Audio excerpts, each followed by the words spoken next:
When it's cold enough for home heating, it's also time for many people to sign up for fuel assistance. But what changes every year are the temperatures, the cost of fuel, and the amount of money from the federal government. To bring us up to date is the Energy Programs Director with Action for Boston Community Development, Kathy Tobin. Thank you very much for being with us, Kathy. Sure, Chris. We can't do much about the weather, but what about the funding? What have you heard so far? So far we've heard that the state of Massachusetts is going to receive $136 million for the winter heating season. Last year we received $147 million. So huge decrease of $11 million. So that will affect the program in some ways, but we're going to soldier on. We tend to ask the state of Massachusetts for money to help supplement what the federal government did not appropriate for the state of Massachusetts. I'm curious about one thing, because I think the government actually increased fuel assistance money nationwide, and we're getting less. Why is that? Well, that's a good question, and according to what we've been hearing, there has been developed a new formula on regions of the country on who gets what. And it does appear that the southwestern and southern states got more fuel assistance money than the north and the northeast, because all of the New England states, aside from Maine and Vermont, received a significant decrease. And maybe an even bigger concern is the cost of fuel. How does that look now? Yeah, it doesn't look so good, Chris, because right now it's up between 25 and 27%. It fluctuates a little bit every day, but it's staying at that $3.25 a gallon minimally, and that is $800 to fill your oil tank. That's significant. We haven't seen such an increase in at least the past 4 years.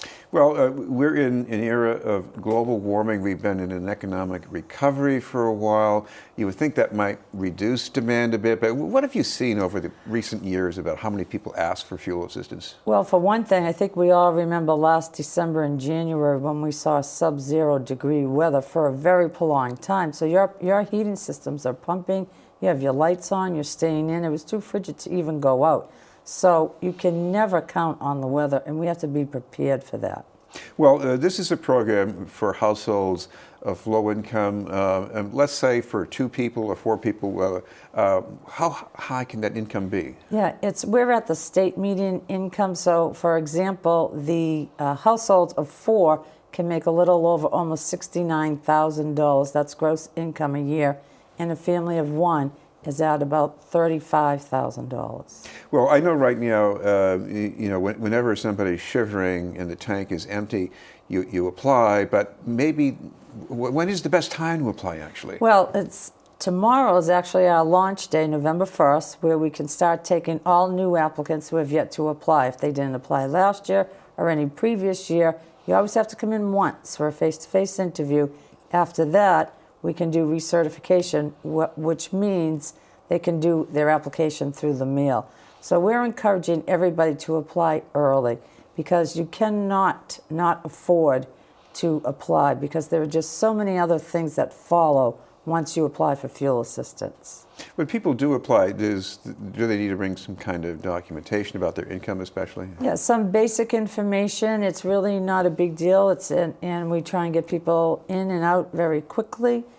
Sure, we're there to answer all their questions, but they do need to bring proof of identity, residence, heating bills, and of course, income.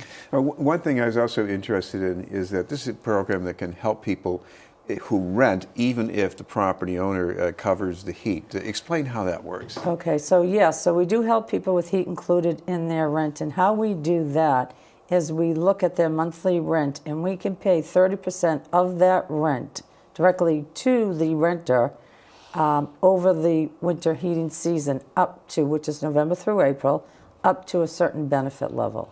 Put this into context, because when people have trouble paying for home heating, I guess they probably have trouble paying for some other pretty important things too.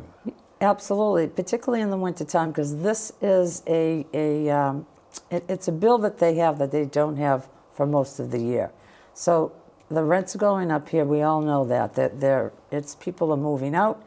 They have no choice. And those who are paying $14, $15, $16, up to $2,000 a month, it's ridiculous. And people are having a very hard time trying to pay their utility bills. There have been slight increases in both gas and electric rates. That's difficult. Rent is difficult. Food doesn't go down at all. That just keeps going up. So, and prescription medicine and health care. So, yeah, so people are hurting, and the winter is very difficult for our community. Now, if somebody receives assistance, exactly how much can you give them?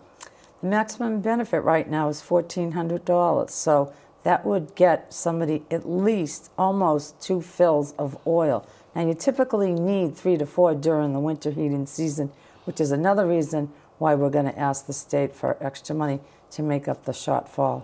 Another way to stretch that money through the winter is to lower the use of energy. ABCD still helping with that? Absolutely. We have wonderful programs. We have our weatherization program where we can weatherize a home. Full insulation, air sealing.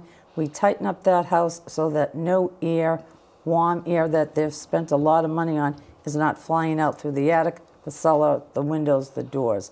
We have a heating system repair and replacement program. So if it's inoperable, inefficient, cracked, whatever the case may be, we can replace that. They're saving money because it's more efficient. That's like another 25% off your bill. People will also qualify for the utility discount rate on their electric bills and their gas bills as well. And this year we got that increase from 25% to 29%. So that discount is going up as well. So these are all things that complement the fuel assistance program, and we can help people even further. Well, we should remind our viewers one more time, because there are different ways to apply. So cover that one more time, Kathy. Sure. Well, November 1st, we start tomorrow. We have 25 intake sites in and around all the neighborhoods of Boston. We also, I know this goes out of the area a little bit, but we also have the Malden, Medford, Everett, Melrose, Winchester, Woburn, Stoneham area as well. And there are intake sites. So we have a couple of phone numbers I can give people to call. For the Boston area, you call 617-357-6012.